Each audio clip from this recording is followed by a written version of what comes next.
18장 3절로 8절까지의 말씀입니다.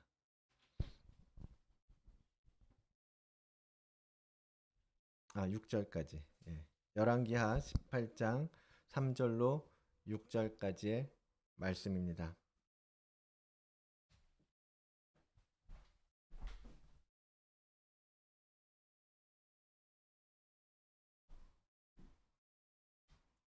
우리 한 목소리로 같이 읽겠습니다. 열왕기하 18장 3절로 6절까지 말씀 한 목소리 읽겠습니다. 히스기야가 그 조상 다윗의 모든 행위와 같이 여호와 보시기에 정직히 행하여 여러 산당을 제하며 주상을 깨뜨리며 아세라 목상을 찍으며 모세가 만들었던 놋뱀을 이스라엘 자손이 이때까지 향하여 분향함으로 그것을 부수고 느후수단이라 일컬었더라.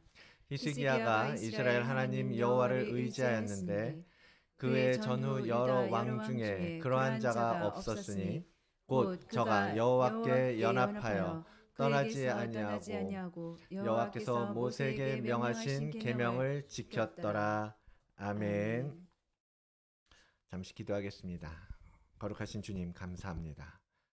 오늘도 주님 앞에서 하나님 우리의 모든 더러움을 씻고 주님의 은혜를 구하며 성령 하나님의 임재 가운데 하나님을 예배하고자 저희들이 모였습니다. 주님 이 자리에서 하나님께서 우리의 심령 가운데 예수 그리스도의 참 생명을 다시 한번 충만하게 느낄 수 있도록 허락하여 주시고 그 예수 그리스도가 우리 안에서 우리의 삶을 주장하시는 참 주인이요 참 왕으로 우리의 중심을 차지하는 그러한 예배가 되게 인도하여 주시옵소서. 이 시간 주님 주신 말씀을 듣겠습니다.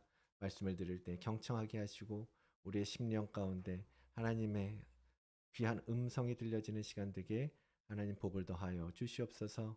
예수님 이름으로 기도드립니다. 아멘. 네, 오늘 말씀은 산당을 폐하라라는 제목으로 오늘 나왔습니다. 산당을 폐하라. 보신 것 같이 오늘 본문에서 이미 우리 오늘 나눌 말씀은 다 증거되고 있습니다. 여러분 믿음 안에서 정말 주와 함께 한 주간을 승리하신 우리 성도님들 모두에게 은혜와 자비와 평강이 임하시기를 주의 이름으로 축원을 드립니다. 지난주에 우리가 히스기야 왕의 개혁에 대하여 살펴보고 참된 예배를 회복하기 위해서 어떠한 노력이 필요한지 함께 생각해 보았어요. 근데 한 가지 다루지 않은 게 있었습니다. 역대하 31장에 그 뒤에 나오는 이야기였고 오늘 본문에 기록된 이야기 바로 산당의 개혁에 관한 부분입니다. 산당이라고 하면 한 번쯤 들어보셨을 거예요. 산당이라고 하면 구약에서는 이제 전반적으로 좀 자주 등장하는 단어예요. 그리고 산당이라는 표현은 출애굽한 이스라엘 백성들이 광야에서 생활할 때부터 이미 성경 속에서 등장하고 있는 용어입니다. 그 히브리 말의 원래 뜻으로 보자면 높은 산이에요. 높은 산, 높은 곳이라는 뜻입니다. 보통 고대 신앙의 형태가 그랬잖아요. 높은 곳, 산 꼭대기에 제단을 쌓고 그곳에서 제사를 드렸습니다. 왜냐하면 거기가 하늘과 가장 가까운 곳이고 또 그래서 신과 가까워질 수 있다라고 사람들은 생각한 거예요. 그래서 우리가 할 수 있는 한 제일 높은 곳에 제단을 쌓고 거기서 제사를 드렸던 거지요. 우리 바벨탑 사건을 기억하시겠지만 바벨탑을 그렇게 높게 쌓아 올리려고 했던 것도 결국은 하나님 앞에 가까이 나아가고 하나님 신을 넘어서고자 하는 인간의 교만으로부터 나온 것 아니겠습니까? 산당이 어떤 곳이길래 과연 히스기야가 오늘 그것을 모두 제거하고 없애라고 명령을 하였을까? 그래서 여러분 산당은 나쁜 곳이라고 생각을 하십니까? 아니면 산당도 괜찮다라고 생각을 하십니까? 출애굽했던 이스라엘 민족, 그들이 광야에서 40년 동안 돌아다닐 때에 그들은 거기서 어떻게 예배했었습니까? 족장 시대처럼 그들도 제단을 쌓으면서 그렇게 예배했을까요? 그게 아니죠. 하나님께서 성막 성전을 짓는 것을 가르쳐 주셨어요. 그래서 그곳에서 내가 너희와 만나겠다. 너희 중에 거할 곳이다. 라고 말씀하시면서 성막을 중심으로 이스라엘 백성들은 광야에서 생활을 하였고 예배를 드려 왔습니다. 그래서 광야 시대에는 오히려 성전에서 성막 성전에서 예배할 수 있었는데 그러면 그들이 광야 생활을 마치고 나서 가나안 땅에 들어간 후에는 어떻게 되었을까요? 성전을 지었던 솔로몬의 시대까지 사사 시대를 거치고 사울 왕, 다윗 왕 그때는 성전이 없었단 말이에요. 그때는 그러면 과연 그들은 어떤 곳에서 어떻게 제단을 쌓고 제사를 드리고 하나님을 예배했었을까? 라는 의문이 생깁니다.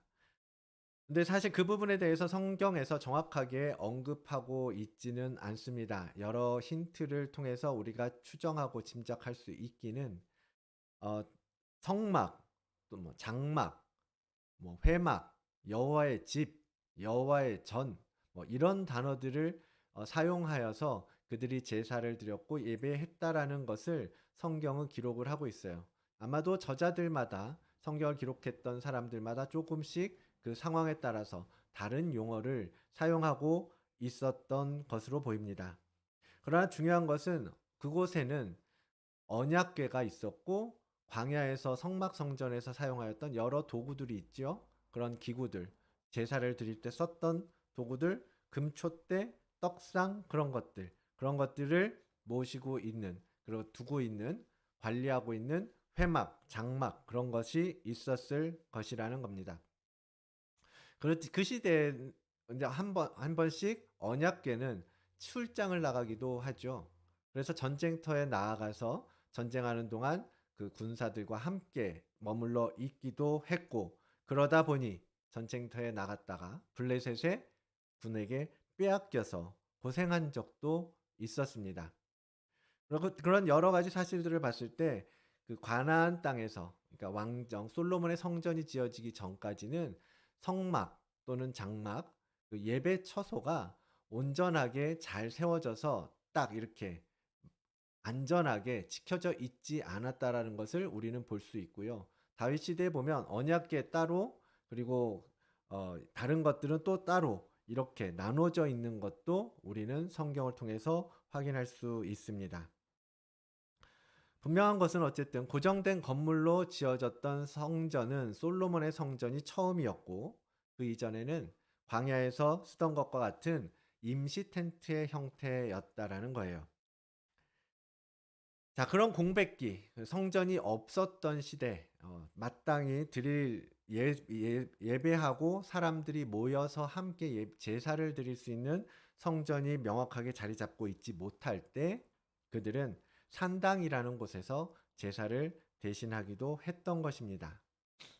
열왕기상 3장 2절을 보니까 자, 그때까지 여호와의 이름을 위하여 성전을 아직 건축하지 아니하였으므로 백성들이 산당에서 제사하였고 또 솔로몬도 여호와를 사랑하고 그의 아버지 다윗의 법도를 다 행하면서 정직하게 행하였지만 산당에서 제사하고 그곳에서 분향하였다라고 기록하고 있습니다.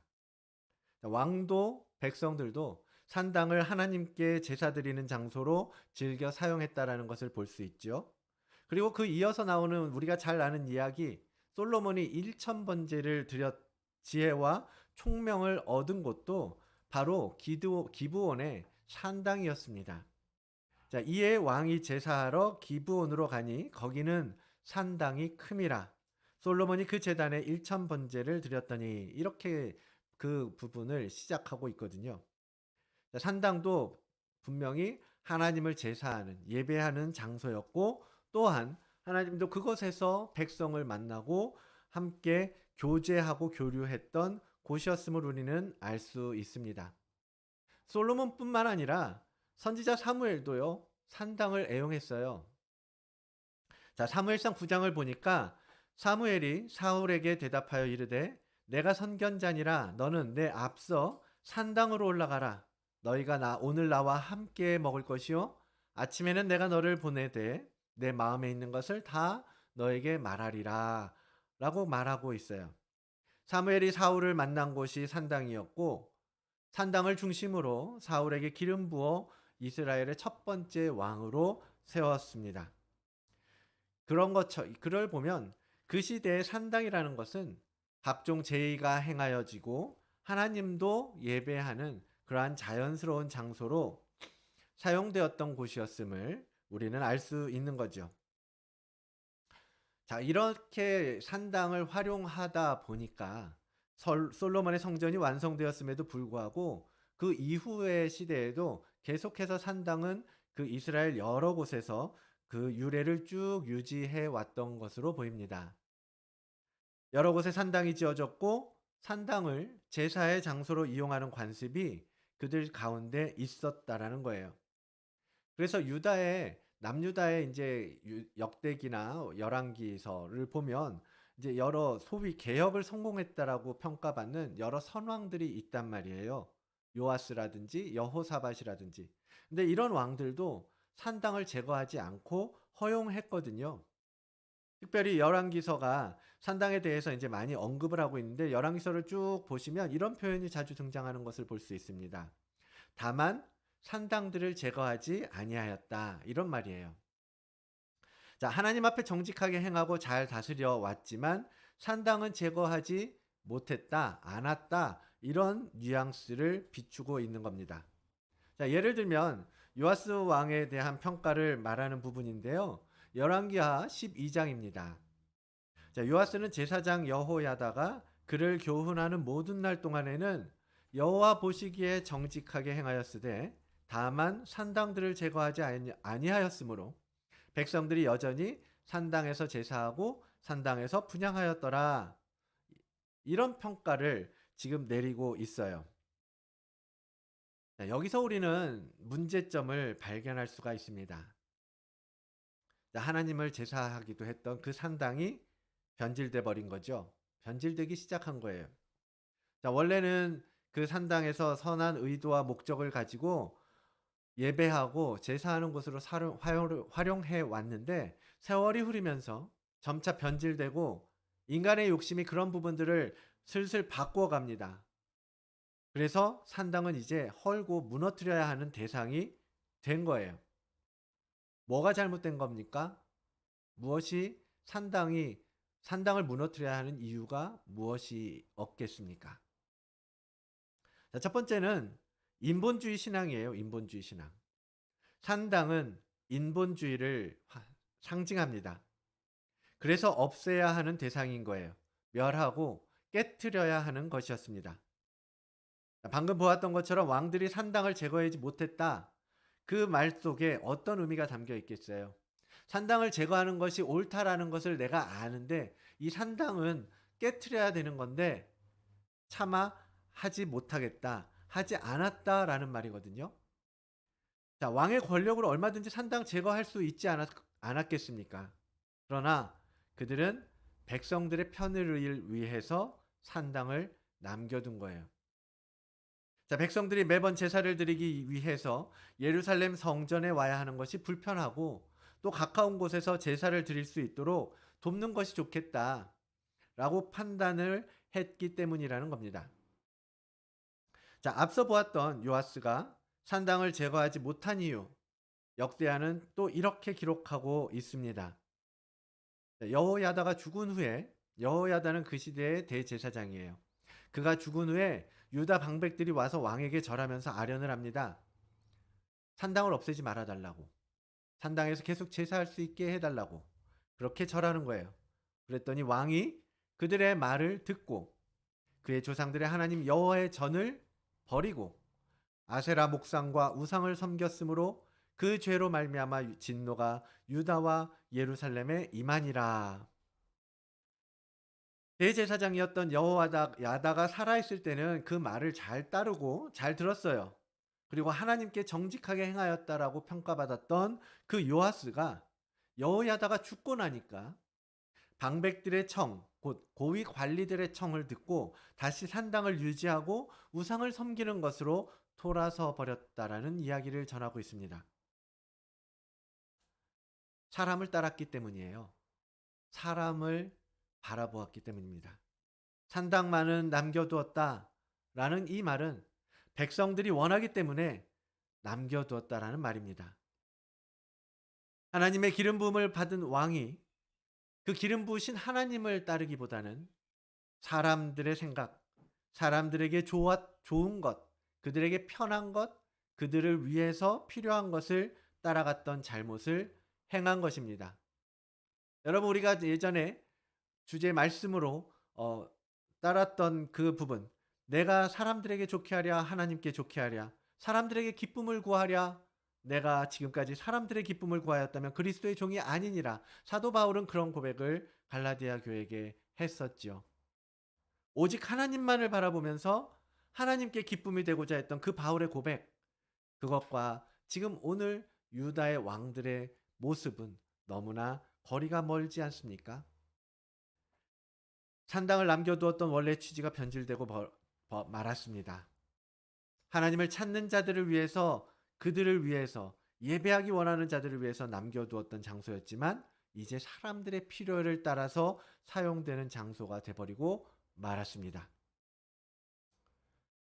오늘날 교회가 성도들에게 산당을 세워주고 있는 것은 아닌지 진지하게 고민이 되었어요.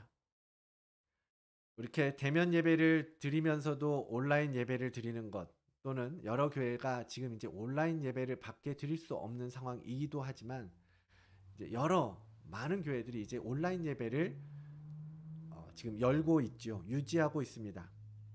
그것은 분명히 누군가에게는 절실한 예배를 도와주는 예배지요. 그들이 예배할 수 있도록 돕는 거지요.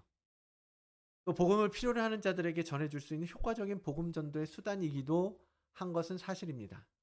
그러나 또 누군가에게는 그들의 편의를 제공하기 위한 도구, 산당을 열어주고 산당을 제공해 주는 것은 아닌가, 그런 생각이 들었다라는 거예요. 산당은 인간을 위하여 지은 모든 것을 상징합니다. 나를 위해서, 하나님이 아닌 다른 모든 것들을 높이는 곳, 그곳이 바로 산당이에요. 그것은 무너져야 합니다. 그것은 개혁되어야 되고 결코 다시 지어져서는 안 되는 곳인 거예요. 우리를 위해서 쌓아 올린 산당이 있다면 여러분, 그것은 무너뜨려야만 합니다.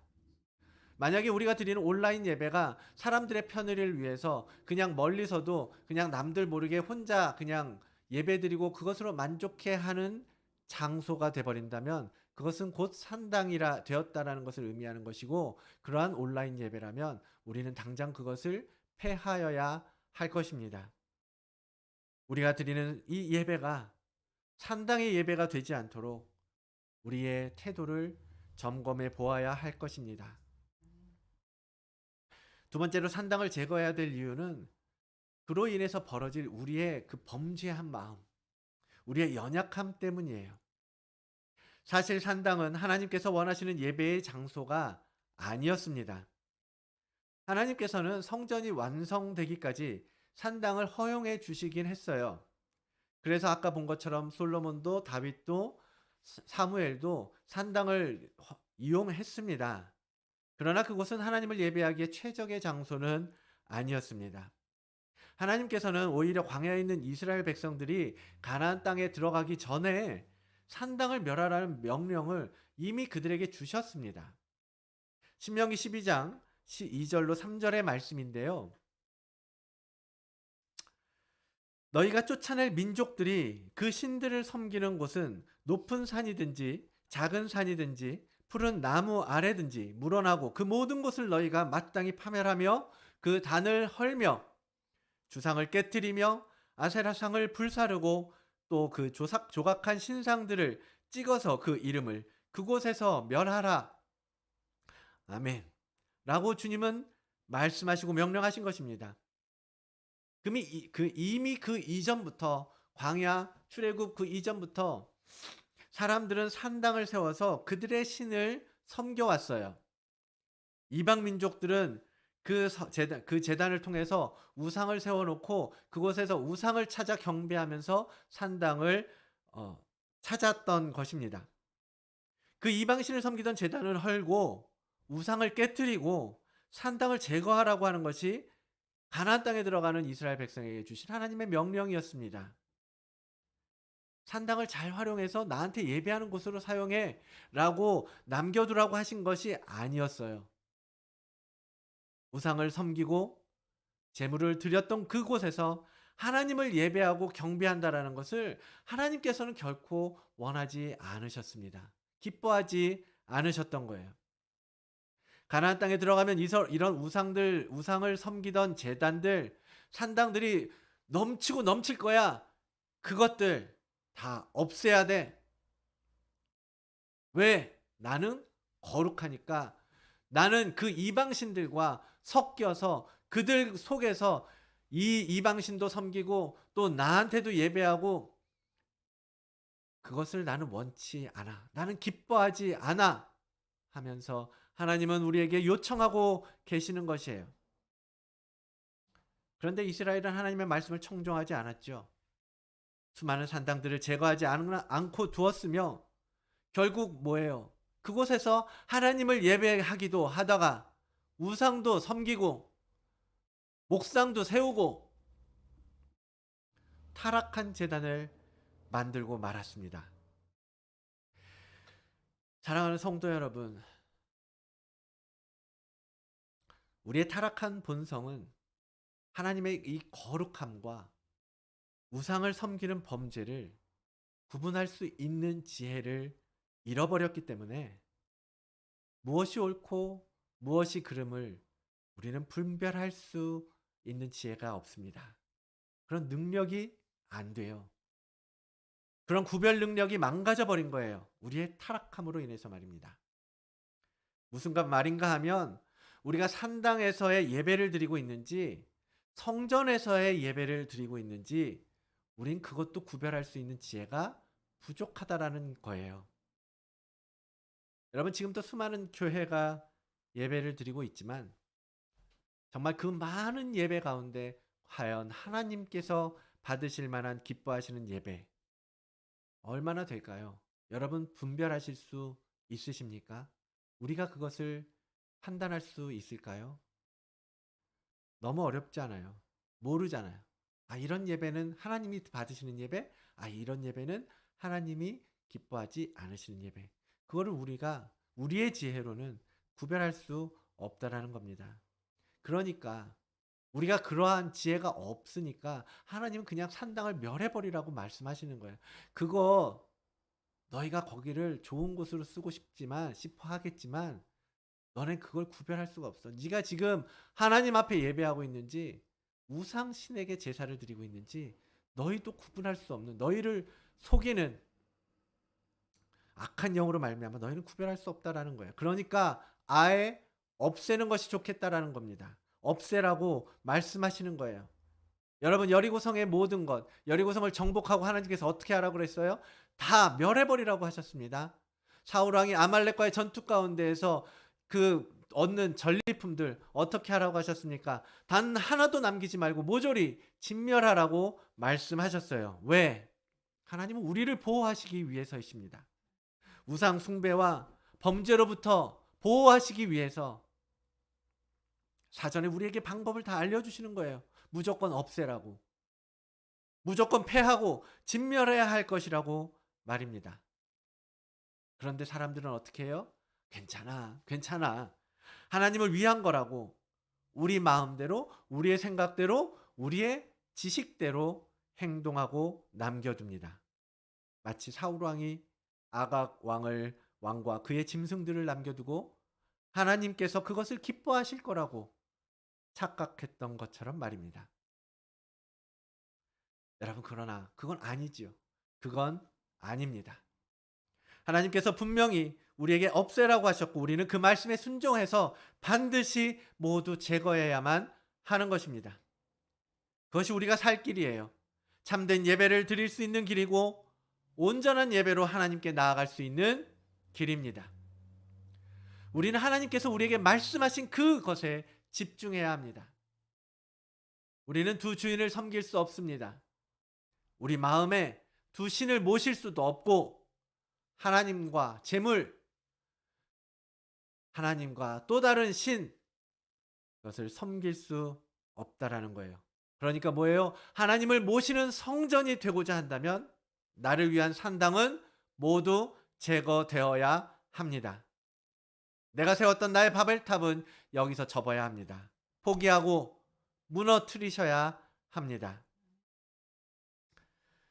세 번째로 산당을 없애야 하는 이유는 하나님의 뜻이 그게 아니었다라는 거예요. 거기에 있지 않았기 때문입니다. 원래 하나님께서 광야에서 성막을 만들라고 하셨을 때 분명히 당신의 뜻과 계획을 밝히셨죠. 자, 이스라엘은 그 성막 또는 그 성전을 중심으로 하나님을 예배했고 하나님께서도 그곳에서 만나 주시겠다라고 약속하시고 다른 곳을 만들지 말라고 명령하셨습니다. 자, 신명기 12장 아까 보았던 부분에 이어서 보면 하나님께서 특별하게 택하신 곳이 있으세요. 그리고 그곳에서 우리를 만나시고 그곳으로 오라고 하십니다. 자, 우리 함께 이 말씀을 우리 함께 읽겠습니다. 신명기 12장 5절로 8절까지 말씀입니다. 5절로 8절까지 말씀 함께 읽겠습니다. 오직 너희의 하나님 여호와께서 자기의 이름을 두시려고 너희 모든 지파 중에서 택하신 곳인 그 계실 곳으로 찾아 나아가서 너희의 번제와 너희의 제물과 너희의 11조와 너희 손의 거제와 너희의 서원제와 낙헌 예물과 너희 소와 양의 처음 난 것들을 너희는 그리로 가져다가 드리고 거기 또 곧 너희의 하나님 여호와 앞에서 먹고 너희의 하나님 여호와께서 너희의 손으로 수고한 일에 복 주심으로 말미암아 너희와 너희의 가족이 즐거워할지니라. 우리가 오늘 여기에서는 각기 소견대로 하였거니와 너희가 거기에서는 그렇게 하지 말지니라. 아멘. 하나님께서 택하여 정한 곳이 있습니다. 그곳은 하나님이 머무시는 처소이고 하나님께서 거하시는 곳이고 하나님의 성전입니다. 오직 그곳으로 와서 예배하고 거기서 나와 만나고 거기서 즐거워할 것이라고 말씀하십니다. 우리가 하나님을 만날 곳은 여기저기 흩어져 이방 종교와 혼합된 산당이 아니라 하나님께서 거하시는 유일하신 그곳, 하나님이 찾으시고 계시겠다고 말씀하시는 곳 성전뿐입니다. 그래서 산당은 폐하여져야 되는 거예요.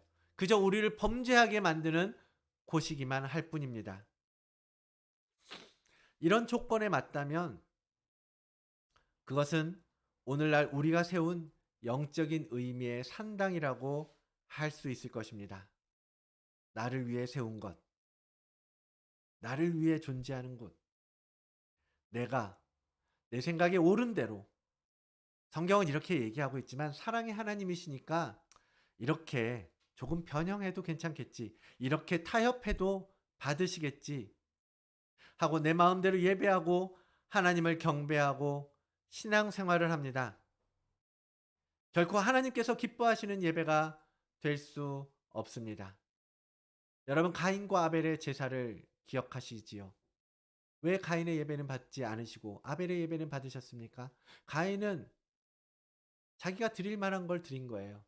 가인이 그럼 제사 드릴 때 무엇을 번제로 드려야 하고 어떻게 제사해야 할 것을 배우지 않았고 몰랐을까요? 아니죠. 하나님과 직접 소통하던 아담의 후예 아닙니까? 아담의 아들 아닙니까? 그거 어떻게 제사하는 법을 몰랐겠어요. 그런데 가인은 자신의 방식대로 예배한 거예요. 자신의 방식대로 이렇게 하면 하나님께서 기뻐하시겠지 하고 드렸던 겁니다. 그래서 하나님은 받지 않으셨고 하나님은 아벨의 제사를 기쁘게 받으셨던 거예요. 많은 사람들이 교회를 산당처럼 활용합니다. 대학 입시를 앞두고 철야 예배가 가득하는 모습, 경기가 어려울 때마다 기도하는 사람들이 많아지는 모습들을 보면 우리의 교회가 산당이 되어버린 증거 아니겠습니까? 내 문제를 해결하기 위해서 헌금을 하고 예배를 드려요. 기도하고 눈물로 간절히 호소합니다. 나를 위해서, 나를 위해서. 하나님 나의 기도를 들어달라고 예배합니다. 나와 내 가족을 위해서 하나님과 거래를 하는 곳, 그것이 바로 오늘의 산당 아니겠습니까? 물론 어려움 당하고 하나님께 기도하고 그 어려움 때문에 하나님 앞에 찾고 구하고 선한 길로 인도해 주시기를 간절히 바라는 마음, 그게 뭐 잘못된 거겠어요? 절대 잘못된 거 아니죠. 그렇게 해야죠. 하나님 앞에 당연히 구하며 나아가야 되겠죠. 그러나 정말 우리의 마음의 중심은 무엇을 바라고 있는 것인지, 어떠한 자세로 하나님을 예배하고 있는 것인지, 그것은 본인만이 어렴풋이 알 수 있습니다. 누구도 판단하고 정죄할 수는 없을 거예요. 그러나 그것이 하나님께 드리는 예배인지 나의 기복을 위한 예배인지 스스로 생각해 본다면, 여러분 하나님의 말씀 앞에서 비추어 본다면 우리는 어떠한 모습인지 하나님 앞에 드러나게 될 것임을 여러분 분명히 아셔야 할 것입니다. 그리고 우리가 제대로 예배 드린다고 속을 때도 너무나 많아요. 근데 그거를 분별하지 못하는 거예요. 아까 말씀드렸던 대로 우리의 영이 너무 많이 죽어버린 상태이기 때문에 이제 그런 부분들을 분별할 지혜가 너무나 부족한 거예요. 그래서 우리는 누가 필요해요? 성령 하나님이 필요한 겁니다. 성령님을 의지하면서 참된 예배를 구하면서 우리는 나아가야 되는 거예요. 여러분 저도 종종 젊었을 때, 어렸을 때 그랬는데요. 수련회나 특별 집회 같은데, 이렇게 찬양 집회 같은데 가면 막 뜨겁게 찬양합니다. 뜨겁게 찬양하고 정말 그 기도 제목을 따라서 눈물로 기도하고 회개하고 정말 세게 기도하면서 예배하잖아요. 그런데 그러고 나서 설교 시간이 되면 졸다가 깨다가 그렇게 잠이 들어 버려요. 그럼 그 사람은 참된 예배를 드린 걸까요? 그렇지 않은 걸까요? 하나님만이 아시겠죠. 하나님만이. 그것이 나의 어떤 감정적인, 네, 카타르시스라 그러죠. 그냥 감정적인 해소를 하는 거예요. 찬양을 통해서, 기도를 통해서 내가 하고 싶은 말 그냥 막 쏟아내고 그런 예배를 드리고 있는 것인지, 아니면 정말 하나님의 영이 내 안에 충만하여져서 하나님 앞에 온전한 예배로 드리는 건지, 여러분 하나님은 아십니다. 하나님은 아십니다. 우리 예수 그리스도의 겟세마네 기도를 예로 들어봅시다. 주님도 이 잔을 할 수 있다면 피하고 싶으셨던 거예요. 인간적인 마음이었겠죠. 인간이셨기 때문에, 인간의 몸을 입으셨기 때문에. 근데 그러나 나의 원대로 마시옵고 아버지의 뜻대로 하옵소서라고 기도하셨어요. 자, 우리의 예배가, 우리의 기도가 과연 그러한가? 주님의 기도와 비교해 보았을 때 드러나지 않겠습니까? 하나님이 기도 들어주세요. 안 들어주시면 난 정말 이제 죽고 말 거예요. 난 이제 교회 그만 나올 거예요. 나 그 다음은 어떻게 될지 나도 몰라요. 그러면서 하나님 붙잡고 간절하게 기도해요. 꼭 들어달라고. 협박하듯 그렇게 기도하고 있는 것은 아니십니까? 아니면 하나님 정말 이게 아니라면 내 안에 순종하는 마음을 허락해 주십시오. 그런 믿음을 주세요. 내 원대로 되지 않아도, 내가 기도하고 바라는 대로 되지 않아도 내가 겸허하게 주님의 뜻을 받아들이고 그 뜻대로 순종하겠습니다. 라고 기도하고 계십니까? 우리가 산당의 예배를 드리고 있는지 성전의 예배를 드리고 있는지 우리의 영이 깨어서 영적 상태를 제대로 분별하고 점검할 수 있어야겠습니다. 사랑하는 성도 여러분, 오늘 우리가 드리는 예배에 대한 우리의 자세와 마음가짐 살펴봐야 할 때입니다. 우리가 산당에 모이고 있는 것은 아닌지 말입니다. 사마리아의 수가성 여인은 어디서 예배를 드려야 하는가에 관심을 가졌어요. 자기가 배운 건 그거예요. 사마리아의 그리심산에 세운 성전에서 예배해야 된다라고 배웠단 말이에요. 근데 남유다 사람들은, 예루살렘 사람들은 예루살렘에서 드려야 진짜 예배다라고 말하니까 이 수가성 여인도 헛갈렸던 거예요. 그래서 주님을 만났을 때 선지자와 같으니까 아, 이분이 선지자인가 보다. 이분은 많은 것을 알고 계시나 보다 하고 물어본 거예요. 참된 예배는 어디서 드려야 하냐고 말입니다. 그 질문을 확대 해석해 보면 그거죠. 장소만의 문제만을 물어본 거예요? 아니죠. 장소, 어디서, 어떻게, 언제, 어떤 방법으로 그런 예배의 모든 형식과 절차에 관한 질문이라고 우리는 해석할 수 있습니다. 그러나 주님의 대답은 그런 구체적인 형식과 절차에 대한 대답이 아니셨죠. 전혀 달랐습니다. 요한복음 4장 21절에 이 산에서도 말고 예루살렘에서도 말고 너희가 아버지께 예배할 때가 이르리라. 장소의 문제가 아니라는 거예요. 방법의 문제가 아니라는 겁니다. 이제는 동물을 죽이고 피를 흘리는 제의가 아니라 뭐예요? 영으로 드리는 예배를 드릴 때가 되었다라는 것을 주님은 가르쳐주고 계십니다. 우리가 늘 선포하죠. 하나님은 영이시니 영과 진리로 예배할지니라. 주님께서 원하시는 예배는 어떤 형식을 갖추어서 어떤 정해진 절차에 따라 때 어떤 특정한 곳에서 드려지는 예배가 아닙니다. 어디서든 언제든 어떤 모양으로든 중요한 것은 영과 진리로 드려지는 예배여야 한다는 거예요. 영과 진리로 드리는 예배란 어떤 예배입니까? 영은 곧 성령을 의미합니다. 우리는 성령 하나님을 통해서 예배해야 합니다. 성령 하나님을 통해서만 예수님을 알 수 있습니다. 성령께서 우리 안에서 그것을 알려주십니다.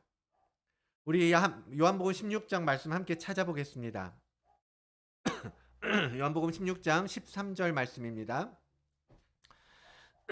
요한복음 16장 13절 말씀 우리 함께 찾아서 함께 한번 읽어보도록 하겠습니다. 요한복음 16장 13절. 자, 16장 13절. 자, 진리에 함께 읽겠습니다. 진리의 성령이 오시면 그가 너희를 모든 진리 가운데로 인도하시리니 그가 스스로 말하지 않고 오직 들은 것을 말하며 장래 일을 너희에게 알리시리라. 아멘. 자, 진리의 성령이 오시면 우리 뭐예요? 그분께서 우리를 진리 가운데로 인도해 주신다라는 거예요. 그래서 모든 것들을 가르쳐 주시고 알려 주신다고 말씀하십니다. 우리는 성령의 일하심을 믿음으로 참된 예배에 참여할 수 있습니다. 앞서 말씀드렸던 것처럼 우리는 우리의 예배가 산당에서의 예배인지 성전에서의 예배인지 구별하는 지혜가 부족하다고 그랬잖아요. 구별할 능력이 안 된다니까요. 타락했기 때문에요. 그래서 영으로 예배하는 게 굉장히 중요하다라는 것입니다. 성령 하나님의 인도하심을 받아서 우리가 예배하는 것이 중요하다라는 거예요. 그게 없으면 성령 인도하심이 없으면 우리가 바르게 예배하고 있는지 우리의 마음이 우리의 감정이 우리의 생각이 우리의 모든 행동과 우리의 입술이 제대로 예배하고 있는 것인지 알 수가 없다라는 거예요. 영이 함께하지 않으면 나를 위한 예배를 드리는지 하나님을 높이는 예배를 드리는지 우리는 사탄에게 너무 쉽게 속고 맙니다. 잘하고 있다고 착각에 빠지는 거죠. 진리의 성령님께 처음부터 끝까지 우리는 구하고 또 구하고 구하면서 예배해야 합니다. 시간마다 순간마다 성령님의 인도하심이 잠시라도 멈추지 않도록 우리가 정말 마음을 다하여 예배해야 합니다. 진리의 예배, 예수 그리스도 그 자체이십니다. 다시 한번 요한복음 14장 6절 그 앞인데요. 함께 찾아서 읽어보겠습니다. 요한복음 14장 6절 말씀입니다. 가장 잘 아는 말씀이시죠? 우리 한 목소리로 읽겠습니다. 내가 곧 길이요 진리요 생명이니 나로 말미암지 않고서는 아버지께로 올 자가 없느니라. 아멘. 예배는 진리이신 예수 그리스도가 선포되어야 합니다. 그 예수 그리스도를 통해서만 하나님을 예배할 수가 있습니다. 그분의 사역과 그분의 능력이 선포되는 예배여야 합니다. 그분의 진리 앞에서 우리의 죄가 낱낱이 드러나고 그 죄를 하나님 앞에 회개하고 통회하고 가난한 심령으로 그 자리에 우리는 서야 합니다. 그것이 진리로 드리는 예배입니다. 한국 교회 또는 현대 교회가 이런 참된 예배를 위한 마음들을 많이 가르치지 못했고 잃어버렸어요. 교회가 수없이 분열되면서 형식도 달라졌고 시대가 흘러가면서 더 간소해진 예배도 있고 더 복잡해지고 화려해진 예배도 많아졌습니다. 많은 성도들이 설교를 듣는 것을 예배한다라고 생각하기도 해요. 또 축도를 받아야 예배드렸다라고 생각하는 사람들도 있습니다. 예전에 제가 기독교 학교 다녔거든요. 학생들이 매주 이제 예배를 드리는 시간이 있었어요. 학생들이 예배를 잘 드렸을까요? 잘 안 드렸겠죠. 딴짓하고 졸고 뭐 장난치고 떠들고. 근데요, 축도 시간에는요, 잠도 다 깨고 하는 짓들 다 멈추고 축도는 얌전히 받아요. 축도를 외우죠. 목사님들이 늘 똑같은 축도를 하셔서 외워요. 뭐예요? 그렇게 예배하지 않는 사람들에게 그 축도가 과연 어떤 의미가 있을까요? 하나님의 이름으로 축복하는 그 축도가 그렇게 예배하는 자들에게 어떤 영적 유익이 있겠습니까? 참된 예배의 본질은 사라지고 모양만 남은 그 안타까운 현대 교회의 예배가 얼마나 많이 드려지고 있는지 모릅니다. 여러분, 받는 예배는 이제는 멈추어야 합니다. 드리는 예배여야 돼요. 복을 받기 위해서 예배드리고 은혜를 받기 위해서 예배를 드립니다. 문제 해결을 받으려고 헌금을 드리고 질병에서 벗어나고 싶어서 기도를 드립니다. 그런 예배는 산당에서 드려지는 혼합 종교나 다름없습니다. 예배의 본질은 먼저 얘기한 것과 같이 영과 진리로 드려지는 예배임을 기억하시기를 바랍니다. 하나님께서 참된 예배를 받으시기 위해서 그 아들을 제물로 내어주셨어요. 아들을 십자가에 못 박은 것입니다. 우리는 그 주 예수 그리스도의 그 십자가 공로로 하나님을 예배할 수 있는 예배자가 될 수 있었습니다. 예수의 보혈이 흐르지 않는 예배는 모양은 그럴듯하다 할지라도 하나님께서 찾으시는 예배가 아니죠. 받으시는 예배가 결코 아닙니다. 특별히 온라인 예배를 오랫동안 드리면서 우리 예배에 대한 본심들, 그리고 또 우리 깊은 내면에 자리 잡고 있는 예배에 대한 태도들이 많이 드러났을 것이라고 생각돼요. 우리 교회뿐만 아니라 모든 교회가 이 온라인 예배를 만약에 점검한다면 어떤 이들은 누워서 소파에서 편안하게 다른 책을 보거나 인터넷을 하면서 또는 뭔가를 먹으면서 그렇게 예배드리는 사람들도 있지 않겠습니까? 반면에 예배당에 예배 교회에 나올 때처럼 일찌감치 일어나서 씻고 정갈하게 옷을 입고 불편하지만 의자에 허리를 고추 세우고 예배하시는 분들, 시간 전에 이미 준비하시고 기도하면서 사모하는 마음으로 차분하게 기다리시는 분들도 계실 것입니다. 자, 어떤 것이 옳다 그르다를 얘기하는 것이 아니에요. 여러분 스스로 하나님 앞에서 점검하십시오. 진리의 영이 여러분들을 가르쳐 주실 거예요. 나의 드리는 예배가 어떠한 예배인지, 내가 지금 하나님 앞에 드리고 있는 이 주일 예배와 매 예배 때 그 마음이 어떠한 예배를 드리고 있는지, 우리가 선당을 찾고 있는지 성전을 찾고 있는지 성령께서 비추어 주실 것입니다. 여러분, 우리가 대통령을 만난다고 해도 우리 어떤 자세로 대통령을 만날지 말하지 않아도 여러분 상상할 수 있지 않아요? 대통령이 아니라 제가, 목사님이 집을 방문한다고 해도 여러분 청소라도 하고 정리정돈하지 않겠습니까? 집에서 입던 잠옷 차림으로 손님을 맞겠습니까? 그런데 온라인에서 교회당에서 하나님을 예배하는 우리의 자세와 태도는 어떻습니까? 이 시대의 예배자들, 교회에 오면서 성경책 없이 오는 건 이미 오래전 얘기가 돼버리고 말았죠. 이제는 성도들이라고 성경책을 찾을 줄 아는 성도들이 많이 줄어들었습니다. 이제는 그런 찾을 줄 모르는 성도들이 너무 많아졌죠. 전부 다 이제 예배 가면 다 PPT로 안내해 주니까 성경책 찾을 일이 없어요.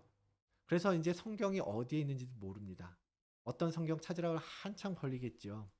어떤 성경이 무엇을 쓴 책인지도 모르는 거예요. 저도 이제 계속 PPT로 이렇게 친절하게 안내해 드리고 있는데 최소화하려고 그래요. 그래서 이제 여러분 모르겠어요. 지금 온라인 예배는 제가 이렇게 확인할 수가 없잖아요. 여러분 찾고 계시는지 다 찾아서 같이 읽을 수 있는지를 확인할 수가 없어서 어려움이 있긴 한데, 적어도 오프 대면 예배에 이제 복귀하게 되면 말씀 PPT는 최소화하려고 해요. 그게 맞는 것 같아요. 여러분들 그렇게 성경을 찾지 않으면요, 성경을 보지 않으면 정말 30년 지난 성도가 지난주에 얘기했죠. 히스기야서 찾고 있다고. 그런 성도들을 만드는 거 교회의 책임인 것 같아요. 여러분 성경을 집에서 많이 당연히 보시고 계시고 보셔야 되겠지만, 여러분 교회에서도 정말 마음을 다하여 예배하는 구경꾼으로 오는 예배가 아니기를 원합니다. 그래서 오늘 정말 모두 성경책 그냥 들고 왔다가 지퍼 그대로 그냥 가는 게 아니라 열고 찬송하고 말씀도 찾고 그 말씀을 통해서 하나님께서 그 글자들을 통해서 내게 역사하시는 그것도 한번 정말 여러분들 경험해 보시기를 원해요. 그래서 성경 많이 보시는 분들 그런다잖아요. 글씨들이 막 떠오른다고. 그런 거 경험해 보시기를 원합니다. 사랑하는 성도 여러분, 우리도 모르는 사이에 우리는 어쩌면 산당을 지어왔고 그곳에서 나를 위한 예배를 드려왔는지도 모릅니다. 그러나 이제 그것을 닫아버립시다. 더 이상 나를 위한 예배로 하나님을 기만하지 말으셔야 돼요. 오직 성령님과 진리이신 예수 그리스도로 예배하는 참된 예배자, 하나님께서 찾으시는 진정한 예배자가 되시기를 바랍니다. 성령님을 의지하여 거짓은 무너뜨리고 진리가 빛을 드러낼 수 있도록 우리의 마음을 점검하고 우리를 위해서 생명을 주셨던 그 예수님처럼 우리도 예수님께 우리의 몸을 산제물로 드리는 온전한 예배, 영적 예배, 생명 있는 예배로 나아갑시다. 참된 예배자, 영과 진리로 예배하는 자, 우리 다드림 교회의 올해 목표가 되기를 원합니다. 우리 찬양하기를 원합니다. 아무도 예배하지 않는 그곳에서 우리는 하나님께서 찾으시는 그 예배자가 되기를 원합니다. 그리고 그곳이 어디일지라도, 그곳이 어떠한 상황일지라도 하나님의 영과 진리로 예배하는 그 자리가 되도록 마음을 다하여 예배하고 우리를 위하여 드렸던 모든 산당의 제사를 폐하고 오직 하나님만 높여드리는 예배를 회복하기를 원합니다. 함께 찬양하겠습니다.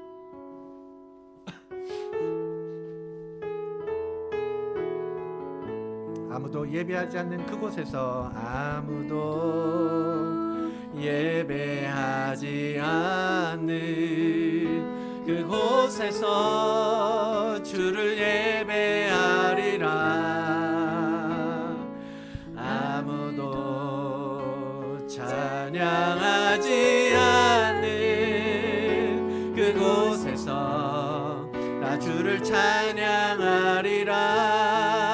누구도 헌신하지 않는, 누구도 헌신하지 않는 그곳에서 주께 헌신하리라. 누구도 증거하지 않는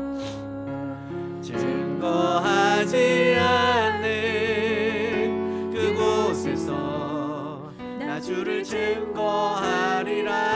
내가 밟는 모든 땅에서 주를 예배하게 하소서. 주를 예배하게 하소서. 주의 보혈로 덮어지게 하소서.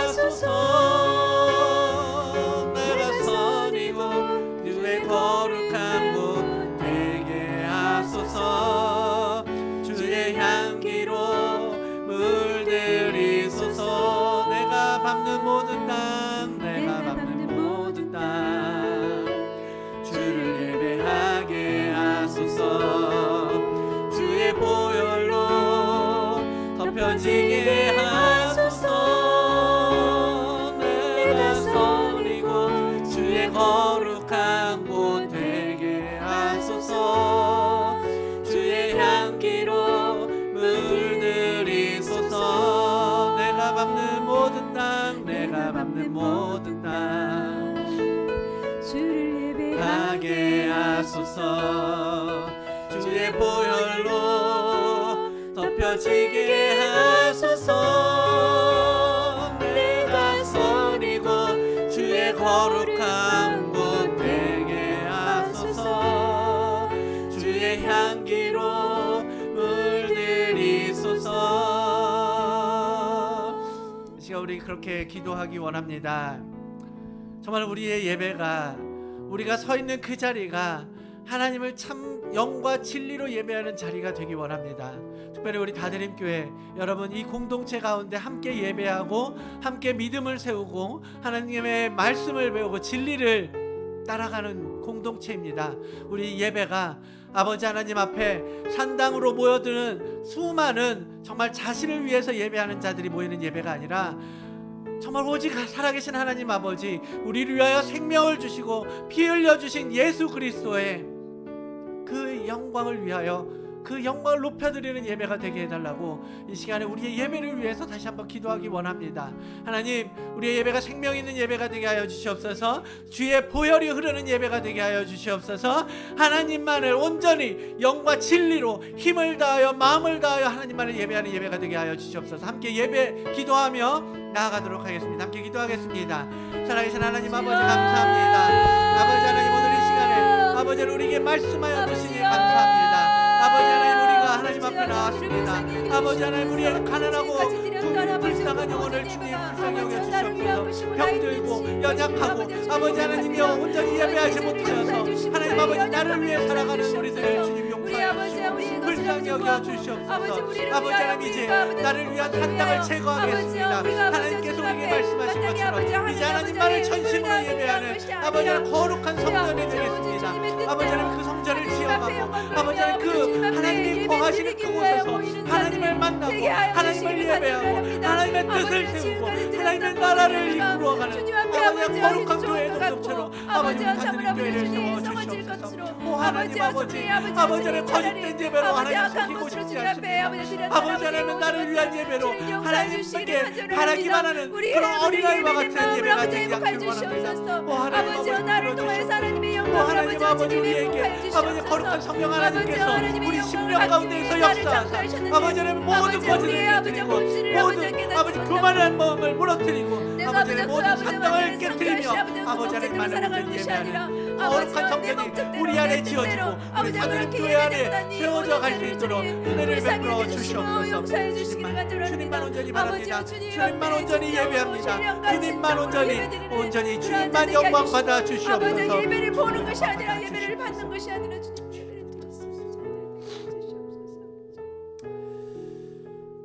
주님 감사합니다. 아버지 하나님, 우리의 죽은 영혼을 일깨워 주시니 감사합니다. 주님, 나를 위해서 예배했던 시간들이 참 많았음을 주님 용서하여 주시옵소서. 주님께 드리려고 온 게 아니라 주님께 뭔가 받을 게 없나 와서 모여서 그런 마음으로 와서 예배했던 적이 많았음을 주님 회개합니다. 지금 이제 주님 참된 예배로 아버지를 바꾸어 나가겠습니다. 영과 진리로 예배하는 예배자, 하나님께서 기뻐 찾으시는 그 예배자, 하나님 그 자리에 내가 가겠습니다.